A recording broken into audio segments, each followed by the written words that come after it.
الرحمن الرحیم باب افشاء السلام۔ امام بخاری عنوان قائم کرتے ہیں سلام کو خوب پھیلانا، یعنی لوگوں میں عام کرنا۔ اگر کوئی سلام میں پہل نہیں کرتا ہے تو خود پہل کرنا تاکہ اس کو احساس ہو۔ امام بخاری یہاں ایک حدیث لا رہے ہیں براء ابن عازب رضی اللہ تعالیٰ عنہ۔ یہ روایت فرماتے ہیں کہ امرنا رسول اللہ صلی اللہ علیہ وسلم بسبع، ہم کو حکم دیا ہے اللہ کے رسول صلی اللہ علیہ وسلم نے 7 چیزوں کا۔ بسبع سے مراد 7 چیزیں، ان 7 میں سے ترتیب وار بیان کرتے ہیں۔ بعیادت المریض، مریض کی عیادت کرنا۔ عیادت کرنے سے مراد ہے اس کی خیریت دریافت کرنا، مزاج پرسی کرنا، اس کے لیے دعا کرنا، اس کے لیے کچھ کھانے پینے کی سہولت میسر کرنا، اس کو ایسے وقت میں پریشان نہیں کرنا جبکہ وہ سونا اور آرام کرنا چاہتا ہو۔ یہ سب چیزیں ضروری ہیں، ان کا خیال کیا جانا چاہیے۔ وہ اتباع الجنائز، اور جنازے کے پیچھے چلنا۔ اتباع کا لفظ پیچھے کے لیے آتا ہے، بعض دوسرے ائمہ کے نزدیک آگے آگے چلنا ہے، لیکن ہمارے امام کے نزدیک جنازے کے پیچھے چلنا ہی مستحب ہے، اور لفظ اتباع بتا رہا ہے کہ پیچھے چلنا چاہیے، تو جنازے کے پیچھے پیچھے چلنا چاہیے۔ تیسرا لفظ ہے تشمیت العاطس، عاطس، کسی کو چھینک آ جائے تو اس کو چھینک کا جواب دینا چاہیے۔ جیسے وہ کہے گا الحمدللہ تو جواب میں یرحمک اللہ کہنا چاہیے۔ اس کو اگر یاد ہے تو یہدیکم اللہ وہ جواب میں پھر کہہ سکتا ہے۔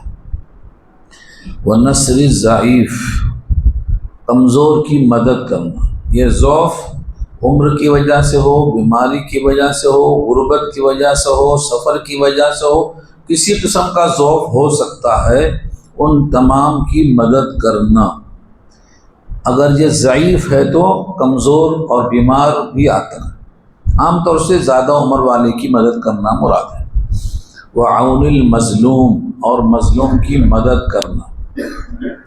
مظلوم چاہے تمہارا اپنا قریبی رشتہ دار ہو یا نہ ہو، دونوں کی مدد کرنے کا حکم دیا گیا ہے، دونوں کی مدد کرنے کا حکم دیا گیا ہے۔ تو نصر المظلوم، مظلوم کی مدد کرنا۔ اور چوتھا لفظ ہے افشاء السلام، سلام کو پھیلانا۔ سلام کو پھیلانے سے مراد یہ ہے کہ جب بھی کوئی سامنے مسلمان نظر آئے تو اس کو سلام کرنا، اگر وہ سلام نہیں کرتا ہے تو خود سلام میں پہل کرنا، اور جب بھی ملاقات ہو تو سلام کرنا چاہیے۔ اور اس کے بعد کا لفظ ہے ابرار المقسم، قسم کھانے والے کا قسم سے بری ہونا۔ ابرار المقسم کے معنی قسم کھانے والے کا بری ہونا۔ بہت سے لوگ قسم کھا لیتے ہیں اور اس کے بعد اس کا انہیں کوئی دھیان نہیں آتا ہے، یہ گناہ گار ہوتے ہیں۔ قسم کو توڑنے کا گناہ ہوتا ہے۔ بہت سے لوگ قسم کھا لیتے ہیں لیکن اس قسم کی تکمیل نہیں کر پاتے، یا تو اس کا کفارہ دینا چاہیے یا تو اس کو پورا کرنا چاہیے، یہ ہے ابرار المقسم۔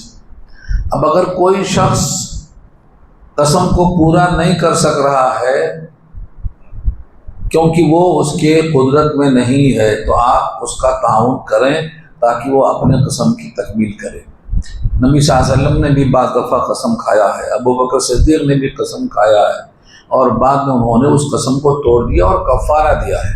اور کفارہ قسم کا ذکر 7ویں پارے کے پہلے صفحے پر موجود ہے، تو وہ کفارہ ادا کرنا چاہیے۔ اس کے بعد ایک لفظ ہے وَنَهَا عَنِ الشُّرْبِ فِي الْفِضَّةِ وَنَهَانَا عَنْ تَخَتُّمِ الذَّهَبِ، اور ہم کو منع کیا ہے پینے سے فضہ یعنی چاندی کے برتن میں، وَنَهَانَا عَنْ تَخَتُّمِ الذَّهَبِ، اور ہم کو منع کیا ہے انگوٹھی پہننے سے سونے کی، سونے کی انگوٹھی ہو یا چاندی کا پیالہ ہو، اس سے منع کیا گیا ہے۔ وَعَنْ رُكُوبِ الْمَيَاسِرِ، اور سواری کرنا، میاسر جمع ہے جس کے معنی ریشم کے کپڑے، ریشم کا گدا بنا کر کے اس کے اوپر بیٹھنا یہ منع کیا ہے۔ وعن لبس الحریر، اور ریشم کے لباس کو پہننے سے منع کیا ہے۔ ریشم کی بہت ساری قسمیں ہیں، اس میں سے حریر ہے، دیباج ہے، قصی ہے، استبرق ہے، یہ سب اس کی اقسام ہیں۔ بہت سے دیباج اور قصی، استبرق، یہ ان کی موٹائی کے لحاظ سے اس کے نام ہوتے ہیں۔ جیسے استبرق ہے، یہ اوپر کا استر ہوتا ہے، استر کے مقابل میں جو اوپر کا حصہ ہوتا ہے یہ موٹا ہوتا ہے، اس کو استبرق کہتے ہیں۔ جسے سورہ رحمان میں آیا ہے بطائنها من استبرق، جب اس کا اندر کا استبرق کا ہے تو باہر کتنا اچھا ہوگا، اس لیے وہاں پر استبرق کا استعمال ہوا ہے۔ سندس بھی آتا ہے، باریک ریشم کے واسطے آتا ہے۔ تو یہ سب اقسام ہیں، ان سے منع کیا گیا ہے، یہ آداب کے سلسلے کا حصہ ہے۔ اب یہاں سے ایک عنوان قائم ہوتا ہے، باب السلام للمعرفت وغیر المعرفہ، سلام کرنے کا بیان معرفت یعنی جانکار اور جس کو نہیں جانتا۔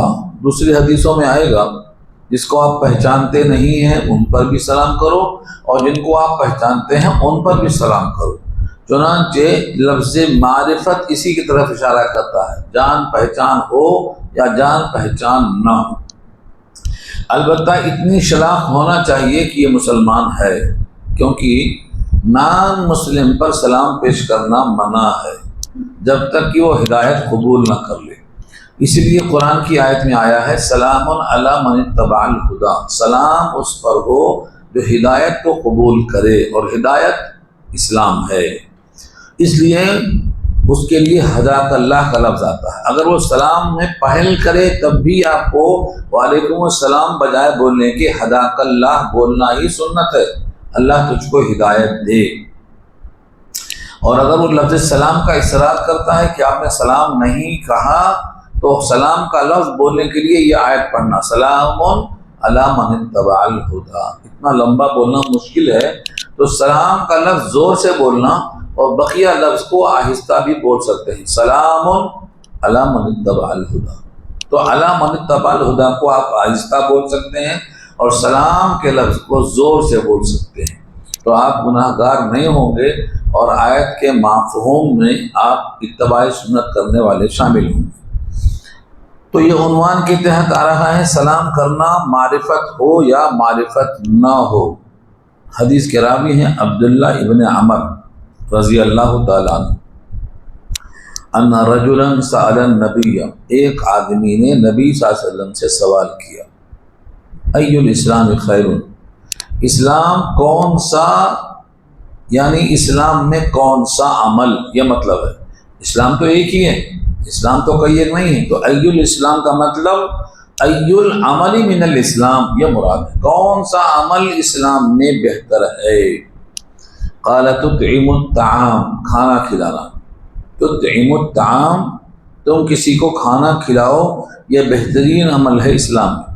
وتقرأ السلام علی من عرفت ومن لم تعرف، اور تم سلام پڑھو، یعنی مائک پر نہیں بلکہ سلام زبان سے کہنے کو بھی پڑھنا ہی کہا جاتا ہے، کیونکہ عربی زبان میں زبان سے لفظ نکالنے کو ہی قراءت سے تعبیر کیا جاتا ہے۔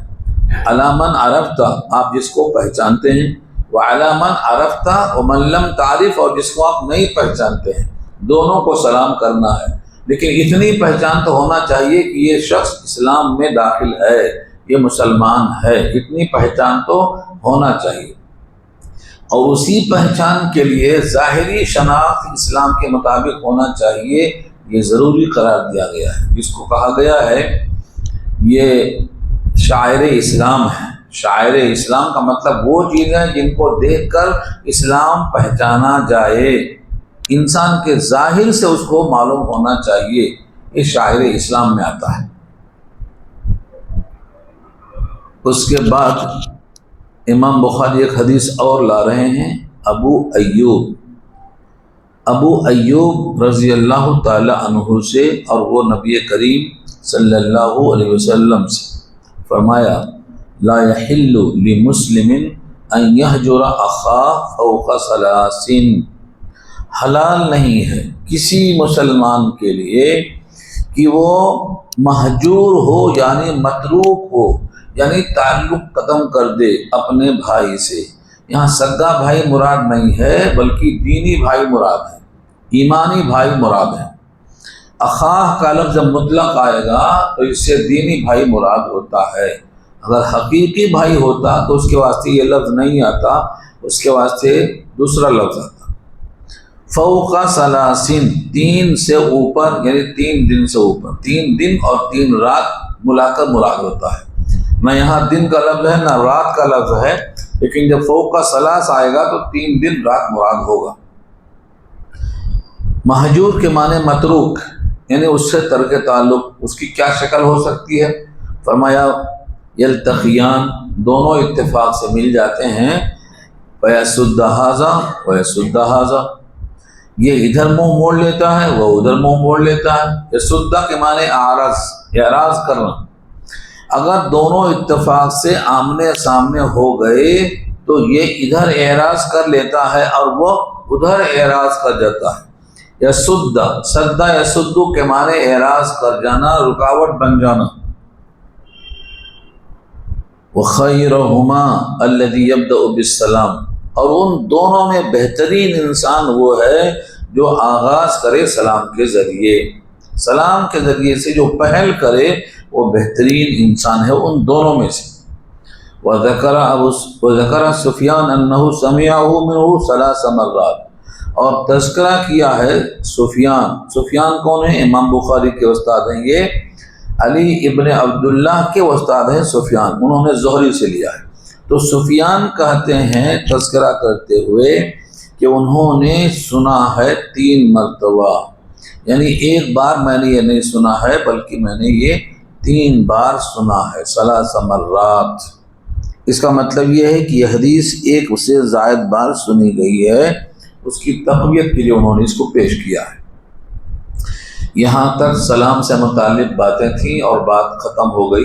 اب یہاں سے ایک نیا عنوان شروع ہوتا ہے حجاب کا، اور یہاں سے بہت ساری آیتیں حدیثیں اب حجاب سے متعلق آئیں گی، استئذان سے متعلق آئیں گی، اور یہ پہلی آیتیں پیش کر رہے ہیں اس میں سورہ احزاب۔ میں نے پہلے بھی کہا تھا احزاب، سورہ احزاب میں 4 آیتیں اور سورہ نور میں 3 آیتیں، کل 7 آیتیں ہیں جو حجاب سے متعلق ہیں، اور ان 7 آیتوں کے ساتھ تقریباً 70 احادیث ہیں جو حجاب سے متعلق ہیں، اور ان تمام کو سمجھنا ضروری ہے کیونکہ اس میں بہت سے نکات ہیں اور بہت سے ایسی چیزیں ہیں جو عوام لوگ ظاہر نہیں کر پاتے، سمجھ نہیں پاتے۔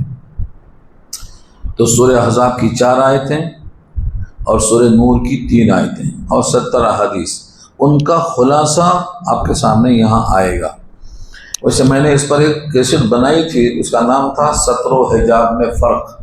ان میں ہم نے تمام 7 آیتیں اور 70 احادیث کو جمع کرنے کی کوشش کی ہے، وہ 1 گھنٹے کا پورا بیان ہے سطر و حجاب میں فرق کے عنوان سے۔ تو یہاں جو پہلی آیت لا رہے ہیں آیت حجاب کی، زینب بنت جہش، نبی کریم صلی اللہ علیہ وسلم کا جب ان سے نکاح ہوا ہے، جس کو اللہ نے خود کیا ہے، سورہ احزاب 12-22 میں جو تفصیل بحث آئی ہے، اور متبنہ یعنی اللہ پالک حقیقی بیٹے کے مترادف نہیں ہے، اس کی بیٹی، اس کی بیوی طلاق کے بعد بہو کے حکم میں نہیں رہتی، اس سے نکاح جائز ہے۔ اس سلسلے میں یہ تفصیلی آیتیں نازل ہوئی ہیں، اور یہ سورہ احزاب کی آیتیں سن 5 ہجری میں نازل ہوئی ہیں، یعنی حجاب 5 ہجری میں نازل ہوا ہے، اس سے پہلے تک حجاب نہیں تھا۔ پہلی حدیث کے مالک ہیں راوی انس بن مالک رضی اللہ تعالی عنہ نے خبر دی ہے، انہو کانا ابن 10 سنین، ان کی عمر 10 سال تھی۔ عشرہ کے معنی 10 اور سنین کے معنی سال، اور ابن کے معنی بیٹے۔ تو کیا ہوا، اس وقت وہ 10 سال کے بیٹے تھے، یعنی ان کی عمر 10 سال کی تھی۔ مقدمہ رسول اللہ صلی اللہ علیہ وسلم المدینہ،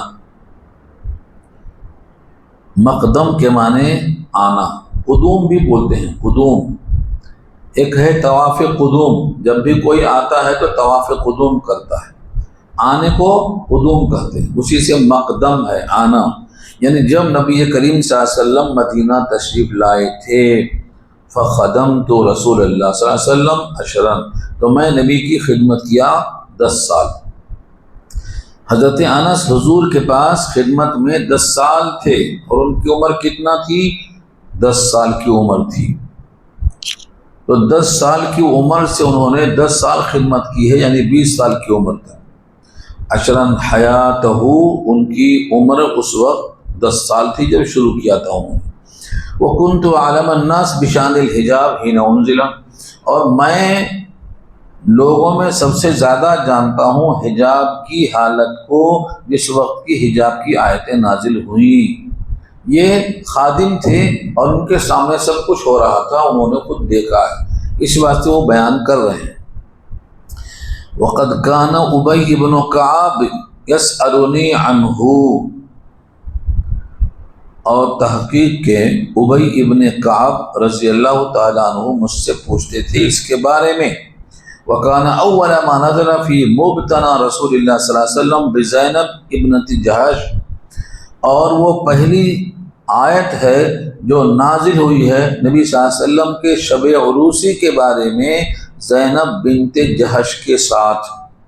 مبتنا اس رات کو بولتے ہیں جو اس کو شب عروسی کہا جاتا ہے، پہلی شب کو مبتنا کہتے ہیں، یعنی پہلی رات حضور زینب بنت جحش کے پاس جب گئے تو اصبح النبی صلی اللہ علیہ وسلم بہا عروسن، صبح کیا نبی صلی اللہ علیہ وسلم نے ان کے ساتھ دولہا کی شکل میں۔ عروس دولہے کو کہتے ہیں، جو عرس منایا جاتا ہے یہ بھی اسی کی وجہ سے، ان کو ہر سال دولہا بناتے ہیں، تو عرس جو ہے اسی سے نکلا یہ عروسن۔ آپ نے جب صبح کیا تو آپ دولہا تھے، کس کے ساتھ؟ زینب بنت جحش کے ساتھ۔ فدعا القوم فاصابوا من الطعام، آپ نے لوگوں کو بلایا اور تمام لوگوں کو کھانا ملا۔ اصابوا من الطعام کے معنی کھانا ان کو حاصل ہوا۔ ثم خرجوا، سب کے سب نکل گئے۔ وبقي منهم رهة، ایک جماعت ان میں رہ گئی۔ کھانا کھانے کے بعد لوگ چلے جاتے، کچھ لوگ رہ جاتے باتیں کرتے ہوئے، یہ ان کو رہتن کہا گیا۔ رہتن کا استعمال کم سے کم 3 اور حد سے حد 9 پہ ہوتا ہے، تو یہ آدمیوں کی جو تعداد گفتگو کرنے والوں کی تھی یا تو 3 تھی یا تو پھر 9 کے درمیان تھی۔ یہ سب باتیں کر رہے تھے نبی صلی اللہ علیہ وسلم کے پاس، کھانا اچھا تھا، کھانا پیٹ بھر کے کھایا، روٹی گوشت پہلی بار کھایا، یہ سب تذکرے میں آ رہا ہے آگے۔ فَأَطَالُوا الْمُكْسَ، طویل ہو گیا ان دونوں، ان سب کا ٹھہرنا۔ مکس کے معنی قیام، طول پکڑ گیا ان کی گفتگو کی وجہ سے، باتوں میں بیٹھک طول پکڑ گئی، ٹھہرنے کو مکس کہتے ہیں۔ فقام رسول اللہ صلی اللہ علیہ وسلم فخرج، نبی صلی اللہ علیہ وسلم کھڑے ہوئے اور باہر نکل گئے، یہ سوچ کر باہر نکلے کہ مجھ کو جاتا ہوا دیکھ کر لوگ نکلیں گے، مگر لوگ ایسا مست تھے باتوں میں کہ باہر کوئی بھی نہیں نکلا، صرف حضور نکلے اور میں آپ کے ساتھ نکلا، یعنی انس بن مالک کہتے ہیں۔ وہ خرج تو ماؤ، خادم پیچھے پیچھے ہمیشہ ہوتا ہے تو میں بھی ساتھ نکلا۔ کہ یخرجو، تاکہ وہ لوگ نکلیں، کہ جو ہے یہ لام کہ کے ساتھ ہوتا ہے لکھے، لیکن لام یہاں حذف کر دیا گیا ہے۔ فمشا رسول اللہ صلی اللہ علیہ وسلم ومشیت معہ، نبی صلی اللہ علیہ وسلم چلے، پیدل چلنے کو مشی کہتے ہیں، اور میں بھی آپ کے ساتھ چلا۔ حتی جاء عتبۃ حجرت عائشہ، یہاں تک کہ آئے حضرت عائشہ کے حجرے کی چوکھٹ پر، کیونکہ مدینہ جو مسجد نبوی ہے اس کے اطراف میں یہ حجرے بنے ہوئے تھے، تو ایک حجرے سے نکلیں گے تو دوسرا، تیسرا، چوتھا، ایسے 9 حجرے ملیں گے۔ تو میں وہاں سے جب نکلا اور اس حجرے کی چوکھٹ پہ آیا جس میں حضرت عائشہ رہا کرتی تھیں۔ ثم ظن رسول اللہ صلی اللہ علیہ وسلم انہم خرجوا، پھر نبی صلی اللہ علیہ وسلم کو گمان ہوا کہ بے شک وہ لوگ اب نکل چکے ہوں گے۔ فرجع، تو لوٹے، ورجعت معه اور میں بھی آپ کے ساتھ لوٹا، حتی دخل علی زینب یہاں تک کہ داخل ہوئے آپ زینب کے پاس، یہی زینب بنت جہش۔ فَإِذَا هُمْ جُلُوسٌ لَمْ يَتَفَرَّقُوا بس اچانک دیکھا کہ وہ سب کے سب بیٹھے ہوئے ہیں، متفرق نہیں ہوئے، بکھرے نہیں، گئے نہیں، ویسے ہی گفتگو جاری ہے طویل قیام کے ساتھ۔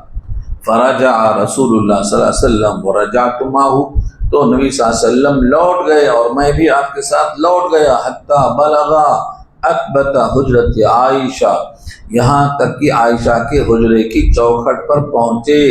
فظن ان قد خرجوا پھر گمان ہوا کہ شاید اب چلے گئے ہوں گے، ہمیں نکلتا ہوا دیکھ کر نکلے ہوں گے۔ فرجع ورجعت فاذا هم قد خرجوا میں بھی لوٹا اور آپ بھی لوٹے، یہاں تک کہ دیکھا کہ وہ لوگ نکل چکے ہیں۔ اسی موقع پر حجاب کی آیت نازل ہوئی، فضرب بینی و بینہ سترہ تو پھر اسی وقت میرے اور نبی کے درمیان پردہ ڈال دیا گیا۔ سترہ یہ پہلا پردہ ہے، اسی واسطے اس کو آیت حجاب بھی کہتے ہیں۔ اور یہ 4 آیتیں سورہ احزاب کی ہیں اور وہ آیتیں آگے آ رہی ہیں تفصیل کے ساتھ۔ دوسری حدیث امام بخاری لا رہے ہیں، اس کے راوی بھی انس رضی اللہ تعالی عنہ ہیں۔ انہوں نے کہا لما تزوج النبی صلی اللہ علیہ وسلم زینب جب نبی صلی اللہ علیہ وسلم نے تزوجہ کے معنی نکاح کیا، ہمارے پاس اس کو شادی کیا بولتے ہیں، شادی کیا نہیں بولنا چاہیے، نکاح کیا بولنا چاہیے، کیونکہ سنت میں اور آیت میں لفظ زوجہ ہے جس کے معنی نکاح کرنے کے آتے ہیں۔ شادی تو فارسی لفظ ہے اور شادی میں خوشی ہوتی ہے، لہذا خوشیوں کے واسطے لوگ ماحول بنانا چاہتے ہیں، تو لفظ شادی سے نکاح کا لفظ میں بہت فرق ہے۔ یہاں فرمایا کہ آپ نے نکاح کیا تھا زینب سے۔ دخل القوم فطعموا قوم داخل ہوئی اور سب نے کھانا کھایا، ثم جلسوا يتحدثون پھر سب کے سب بیٹھے باتیں کرتے ہوئے، فاخذ كأنه يتهيأ للقيام اور آپ نے باتیں کرنے والوں کے ساتھ ایسا لگتا تھا کہ وہ اب تیار ہیں کھڑے ہونے کے لیے، فلم يقوموا لیکن کھڑے نہیں ہوتے۔ جب باتیں کرنے والے لگتا ہے کہ اب چلیں گے لیکن بات ختم نہیں ہوتی پھر شروع ہو جاتی، اس طریقے سے لگتا ہے کہ اب اٹھیں گے اور جائیں گے لیکن بات ختم نہیں ہوتی، اٹھتے نہیں۔ فلما رأى ذلك قام جب دیکھا نبی صلی اللہ علیہ وسلم نے اس کیفیت کو تو خود کھڑے ہو گئے۔ فلما قام قام من قام من القوم وقعد بقیۃ القوم تو کھڑے ہو گئے جس نے دیکھا کہ حضور کھڑے ہو گئے قوم میں سے، اور بیٹھے رہے کچھ ایسے لوگ جو باقی رہے قوم میں سے، یعنی کچھ گئے کچھ رکے۔ وَإِنَّ النَّبِيَّ صلی اللہ علیہ وسلم جاء لِيَدْخُلْ اور آئے بے شک نبی صلی اللہ علیہ وسلم تاکہ اپنے گھر میں داخل ہوں۔ فَإِذَا الْقَوْمُ جُلُوسٌ اچانک قوم بیٹھی ہوئی ہے۔ ثُمَّ إِنَّهُمْ قَامُوا فَانْطَلَقُوا پھر بے شک وہ لوگ کھڑے ہوئے اور چلے، تو میں نے جا کر نبی صلی اللہ علیہ وسلم کو خبر دے دی۔ فجاء حتی دخل واپس تشریف لائے یہاں تک کہ داخل ہو گئے۔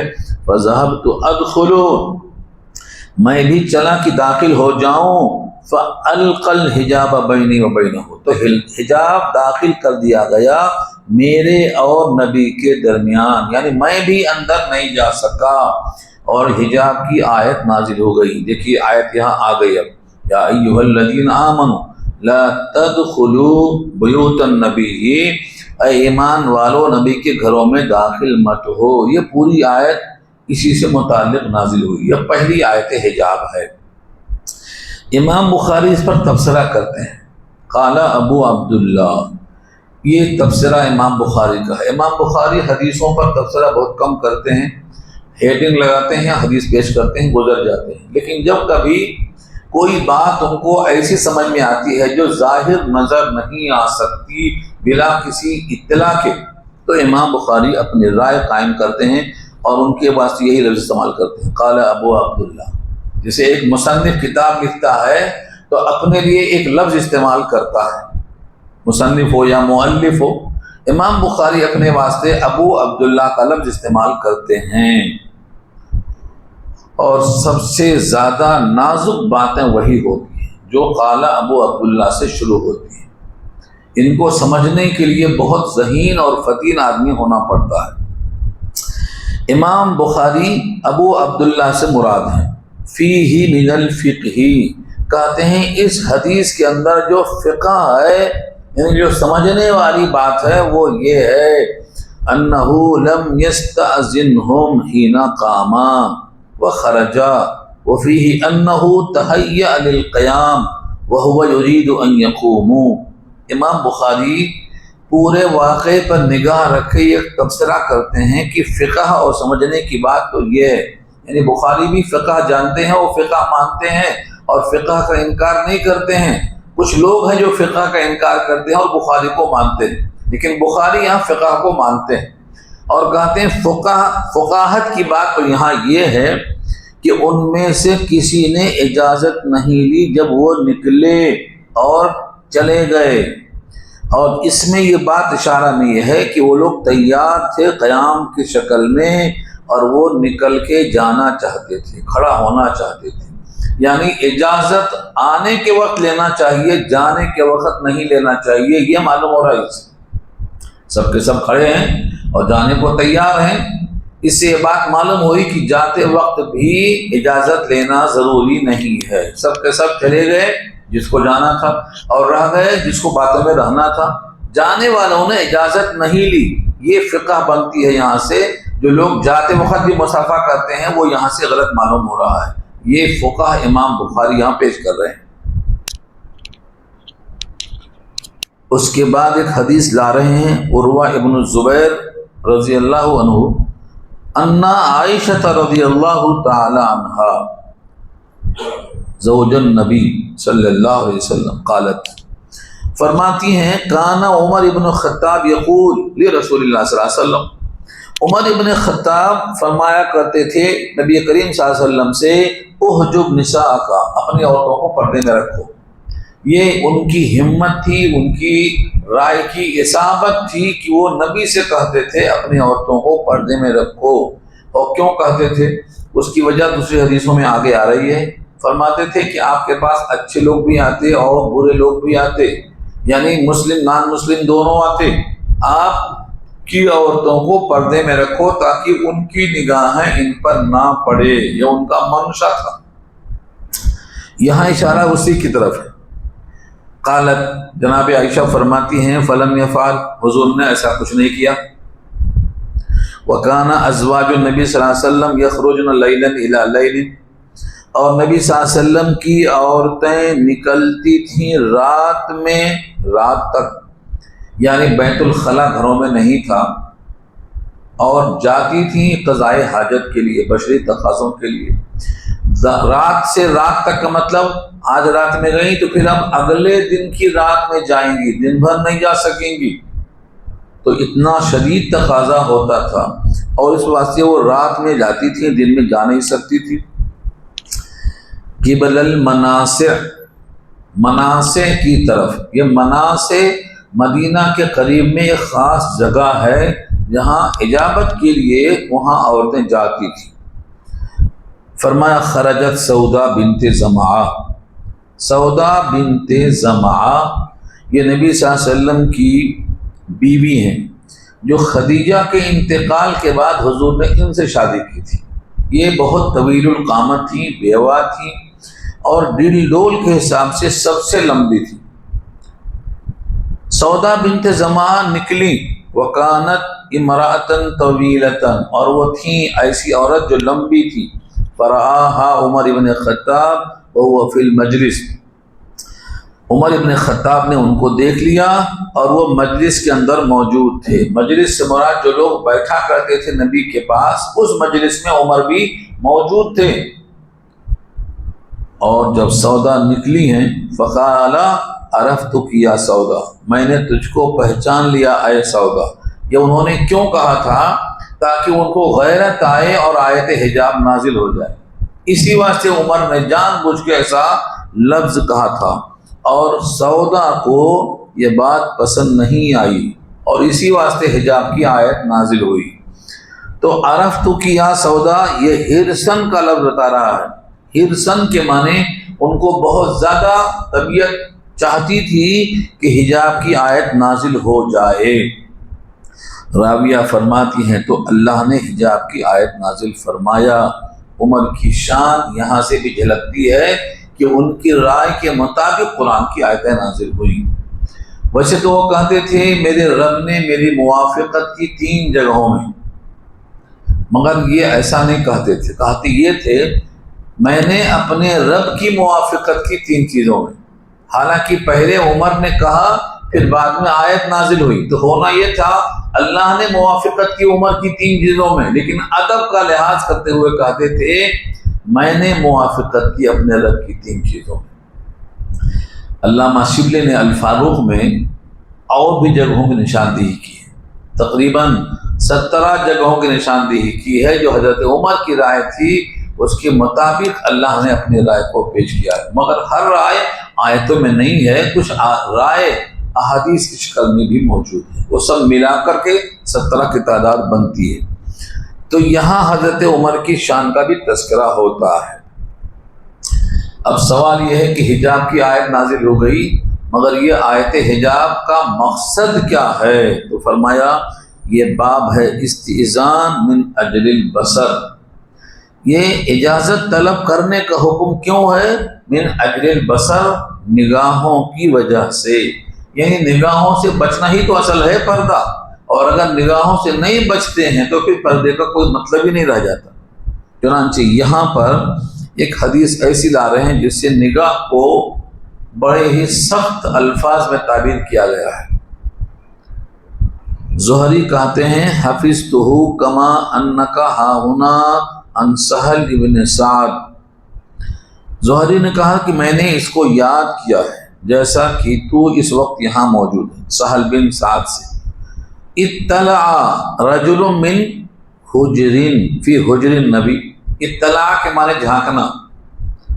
اطلعوا الی الہ موسیٰ، سورہ مومن پارہ 24 میں آیا ہے میں جھانکوں موسیٰ کے رب کو، بڑی اونچی بلڈنگ بناؤ چڑھ کے جھانکوں گا، وہاں لفظ اطلع ہے، فاطلع الی الہ موسیٰ، تو اطلاع کے معنی بھی جھانک کر دیکھنے کے آتے ہیں، مطلع ہونا بھی اسی کو بولتے ہیں۔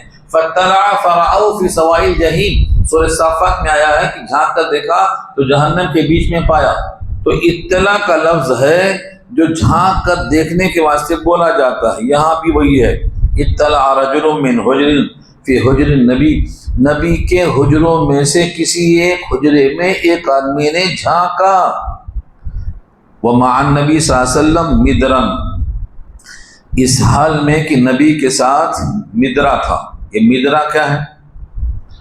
مدرا یحک بہ راسہ، جس سے اپنے سر کو آپ کھجاتے تھے، کنگھی مراد ہے اس سے۔ کنگھی کی 2 شکلیں ہوتی ہیں، ایک تو ہوتی ہے بالوں کو صاف کرنے کے لیے، ایک ہوتی ہے کھجانے کے لیے، جوئیں کو نکالنے کے لیے، باریک اور موٹی دونوں قسم کی ہوتی ہے۔ تو یہاں لفظ مدرا کے معنی آتے ہیں کنگھی کرنا، کنگھی ہاتھ میں تھی اس وقت، اور اس وقت آپ نے جو جملہ کہا فقال لو اعلم انک تنظر لطعنت بہ فی عینک، اگر میں جانتا کہ تو جھانک رہا ہے تو میں کوچ دیتا اس سے تیری آنکھوں میں۔ تعنتو کے معنی نیزہ مارنے کے آتے ہیں، تانا بھی اسی سے نکلا ہے، اردو میں زبان سے نیزہ مارنا اس کو تانا کہتے ہیں۔ اور تعنتو، میں اس کنگھی کو تیری آنکھوں میں گھسیڑ دیتا۔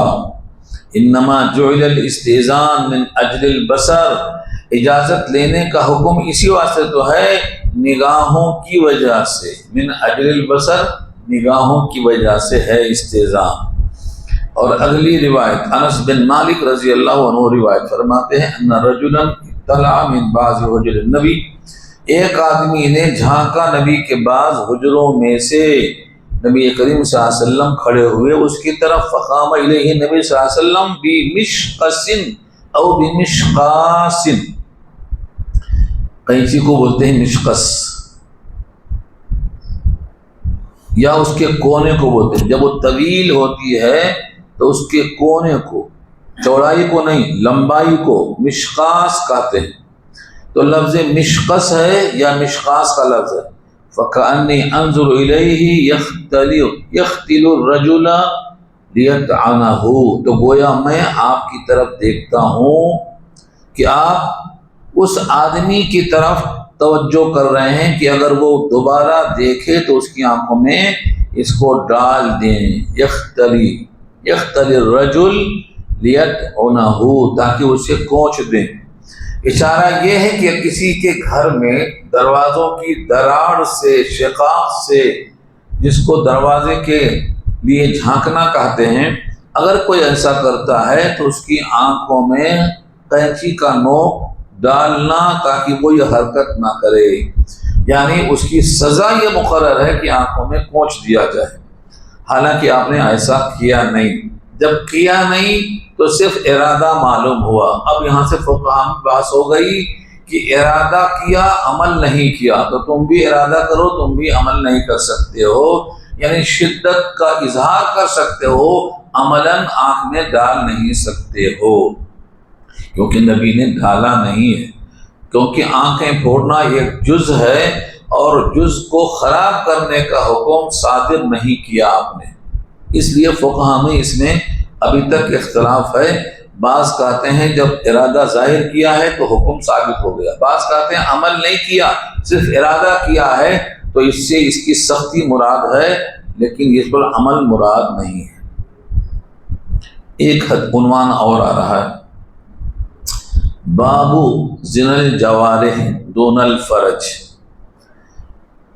زنا کا لفظ پورے جوارح پہ بھی استعمال ہوتا ہے، اگرچہ فرج کا استعمال نہ ہو تب بھی۔ یہ حدیث آنکھوں کا زنا، کان کا زنا، ہاتھوں کا زنا، ان تمام چیزوں پر لفظ زنا کا استعمال ہو رہا ہے، اور اس سے اشارہ یہ ہے کہ جسم کا جو جز بھی شریک ہوگا اس پر زنا کا اطلاق ہوگا، ہر ایک جز کو بچنا چاہیے۔ چنانچہ یہ حدیث ابن عباس سے روایت ہے۔ ابن عباس رضی اللہ تعالی عنہما روایت فرماتے ہیں، قال لم ارى شيئا اشبه باللمم من قول ابی ہریرہ۔ لمم اصل میں ایک لفظ آیا ہے سورہ نجم پارہ 27 کے اندر، الا اللمم۔ الا اللمم کا مطلب کیا ہے؟ یعنی لمم چھوٹے گناہ کو کہتے ہیں جس کو اللہ خود معاف کر دیں گے۔ آیت کے الفاظ یہ دو جگہ آئے ہیں، مضمون دونوں کا ایک ہی ہے، الفاظ میں تھوڑا فرق۔ ایک سورہ نساء میں ان تجتنبوا کبائر ما تنہون عنہ نکفر عنکم سیئاتکم، یہاں سیئات کا لفظ ہے، اور سورہ نجم میں جو آیا ہے الا اللمم کا لفظ آیا ہے، لیکن دونوں کا مفہوم ایک ہی ہے۔ مطلب اس کا یہ ہے اگر تم بڑے بڑے گناہوں سے بچتے رہو تو چھوٹے گناہ ہم خود ہی معاف کر دیں گے۔ الذین یجتنبون الکبائر، جو لوگ بڑے بڑے گناہوں سے بچتے ہیں۔ اور یہ سورہ نجم کی اس آیت میں ایک طویل بحث ہے، لیکن اگر بڑا گناہ نہیں کیا تو اس کے جو اسباب ہیں وہ گناہ ہونے کے بعد بھی اس کو اللہ نے معاف کیا، ان کو لمم کہا ہے، جیسا کہ اس آیت اس حدیث میں آ رہا ہے۔ تو یہاں لمم کے بارے میں وضاحت کرتے ہیں، ابن عباس کہتے ہیں کہ لمم کو میں نے نہیں مشابہ پایا مگر ابو ہریرہ کے قول کے مطابق، ان کا قول نیچے آ رہا ہے۔ اس کے بعد ابن عباس کا پھر وہی قول آیا، ما رأیت شیئا اشبہ باللمم، نہیں دیکھا میں نے زیادہ مشابہ لمم کے، اس سے زیادہ جو ابو ہریرہ نے کہا ہے نبی صلی اللہ علیہ وسلم کے ذریعے سے۔ اب وہ الفاظ حدیث کے شروع ہوتے ہیں، ان اللہ کتب علی ابن آدم حظہ من الزنا ادرک لا محالہ، اللہ تعالیٰ نے لکھ دیا ہے ابن آدم پر ایک حصہ زنا میں سے، وہ اس کو پائے گا لا محالہ یقیناً۔ فزنا العین النظر، آنکھوں کا زنا نظر ہے، وزنا اللسان المنطق، اور زبان کا زنا نطق اور گویائی ہے، والنفس تمنا وتشتہی، اور انسان کا جو نفس ہے یہ تمنا اور آرزو کرتا رہے گا اور اشتہا کرتا رہے گا، والفرج یصدق ذلک کلہ، اور فرج تصدیق کرے گی ان تمام چیزوں کی، وَيُكَذِّبُهُ، اور تکذیب کرے گی۔ یعنی اگر اگلا مرحلہ مکمل ہوا تو یہ سب کے سب زنا میں شامل ہوں گے، اور اگر فرج نے تکذیب کر دیا، انکار کر دیا، تو یہ تمام چیزیں لمم میں آ جائیں گی اور یہ معافی میں آ جائیں گی، یہ کہا گیا ہے۔ یہاں تک اس حدیث کو لا کر پیش کیا گیا۔ اب جو لفظ آیا ہے لا محالہ کتبہ، ابن آدم پر اللہ نے زنا کو لکھ دیا ہے، وہ لا محالہ اتنا پائے گا، چونکہ یہ لکھا ہے، بندہ جانتا نہیں ہے کہ لکھا ہے یا کیا لکھا ہے اور کتنا لکھا ہے، اس لیے بندہ اس کے اوپر اصرار نہیں کر سکتا کہ میں مجبور محض ہوں۔ لکھا ہے وہ پہنچے گا، لیکن یہ بندہ اس کی بنا پر مجبور محض نہیں ہے، جیسا کہ قدریہ کہتے ہیں لکھا ہے تو میں مجبور محض ہوں۔ کوئی بندہ مجبور محض نہیں ہے، ہر بندے کو اللہ نے اختیار دیا ہے۔ یہاں تک بات ختم ہو گئی۔ اب آگے ہے تسلیم اور استئذان 3 مرتبہ، تاکہ کسی قسم کا اشتباہ نہ ہو۔ استئذان ہو یا سلام ہو، 3 بار کرنا، 3 بار جواب آئے تو آگے بڑھنا، ورنہ واپس چلے جانا۔ جواب نہ آئے تو بھی واپس جانے کا جواب آئے تب بھی واپس۔ یہ بحث تھوڑا طویل ہے، انشاءاللہ اگلے ہفتے میں یہاں سے ہم باب التسلیم سے شروع کریں گے، نشان لگا لیں۔ اب کوئی سوال کرنا ہے تو سوال کر سکتے ہیں۔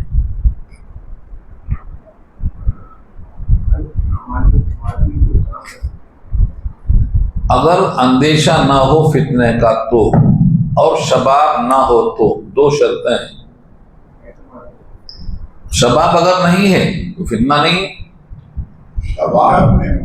شباب میں منع ہے، بوڑھی عورتوں کو سلام کر سکتے نہیں، اگر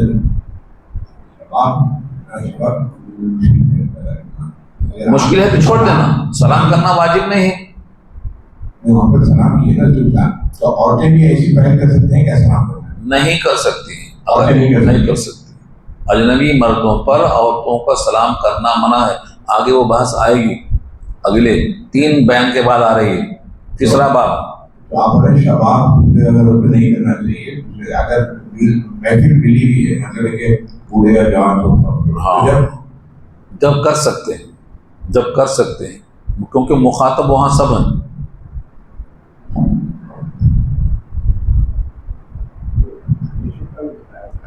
تین عنوان کے بعد آ رہا ہے وہ لفظ، اسی میں آ رہا ہے۔ یہ 2 حدیثیں یہاں پر ذکر کی گئی۔ ایک آپ صلی اللہ علیہ وسلم کے گھر میں دعوت کچھ ہو رہی تھی، لوگ بیٹھ گئے تھے اور جا نہیں رہے تھے، آپ صلی اللہ علیہ وسلم کو دشواری ہوئی، اس وقت پہ حجاب کی آیتیں نازل ہوئی۔ پھر اس کے بعد میں ایک اور حدیث ہے کہ عمر رضی اللہ تعالیٰ عنہ نے سو آپ صلی اللہ علیہ وسلم کی ضرورت، وہ پہلے کا واقعہ تو یہ کون سی آیت نازل ہوئی، کون سی نہیں۔ حضرت عمر کا جو منشا تھا، وہ آپ کی رائے تھی، وہ آیت حجاب سے پہلے کا واقعہ، پہلے کا واقعہ ہو۔ اصل آیتیں وہ جو دعوت کے، جی ہاں، وہی اصل آیت ہے۔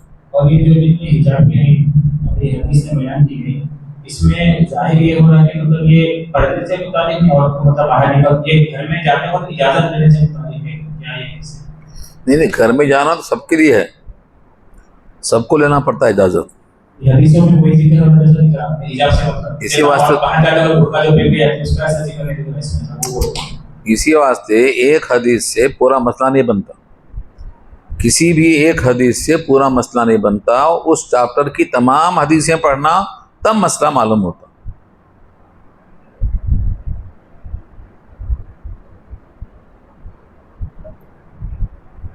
قسم کے تعلق سے اپنے قسم کو پورا کرنا چاہیے جی، تو اگر نہیں کرے تو کفارہ دینا پڑے گا۔ جی ہاں، اس سے اچھا بہتر ہے کہ قسم کو بولا ہی نہ جائے، یعنی استعمال ہی نہیں ہونا۔ بالکل صحیح ہے، بالکل صحیح ہے۔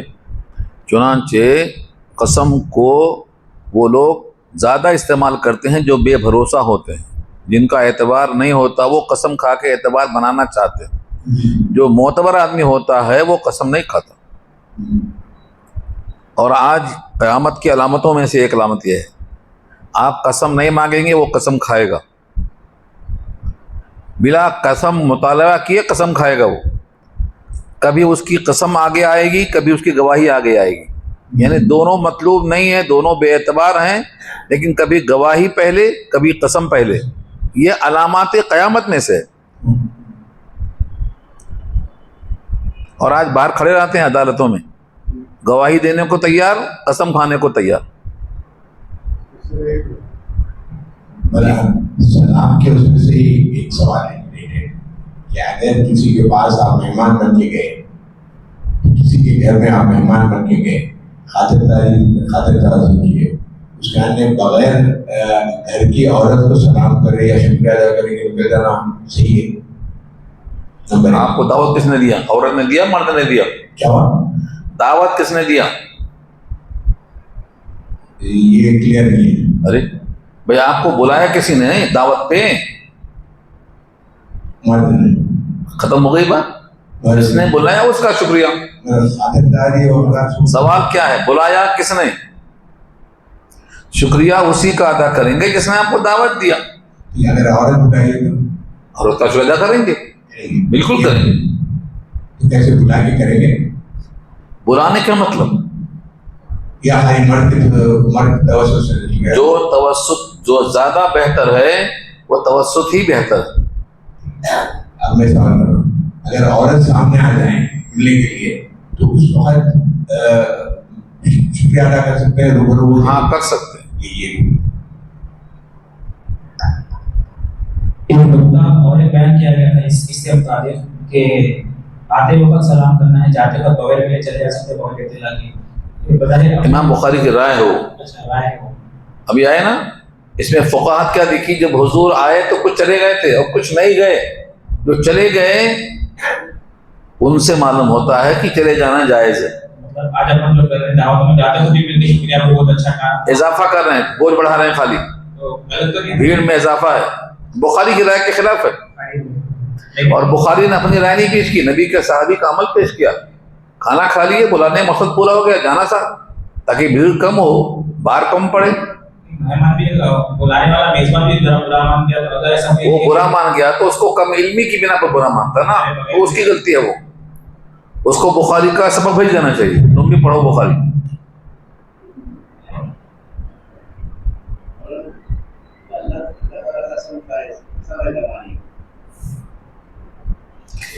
یعنی قسم ثابت کرے گا. اللہ جب قسم کھاتا ہے تو اللہ اس کو بطور دلیل کے پیش کرتا ہے. تم نہیں مانتے نا, یہ زمانہ بتا دے گا تمہیں.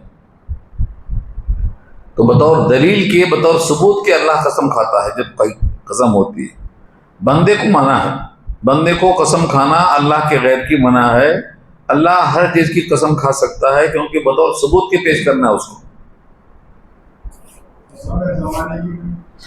مطلب زمانہ ثابت کر دے گا کہ تمہارا یہ عمل غلط ہے, تم دھوکے میں. آج نہیں معلوم ہو رہا ہے, کل معلوم ہو جاتا.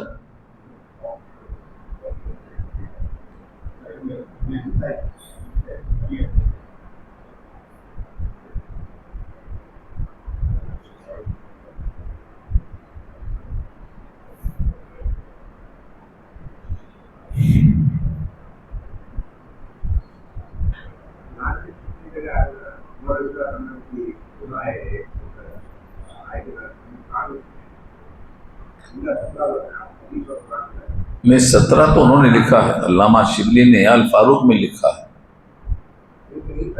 یہاں 3 ہی ہے.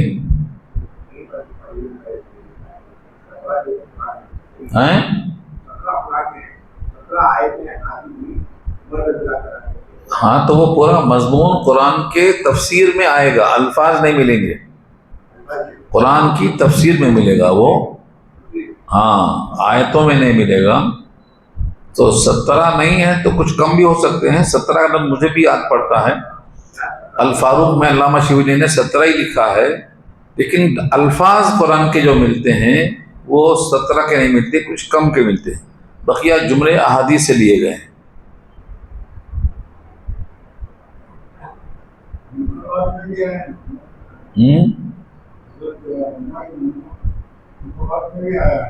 ہاں تو وہ کتاب ان کی وہی ہے نا, الفاروق جو لکھا شبلی نے, ان تمام کا احاطہ کیا اس میں, علمی کتاب ہے.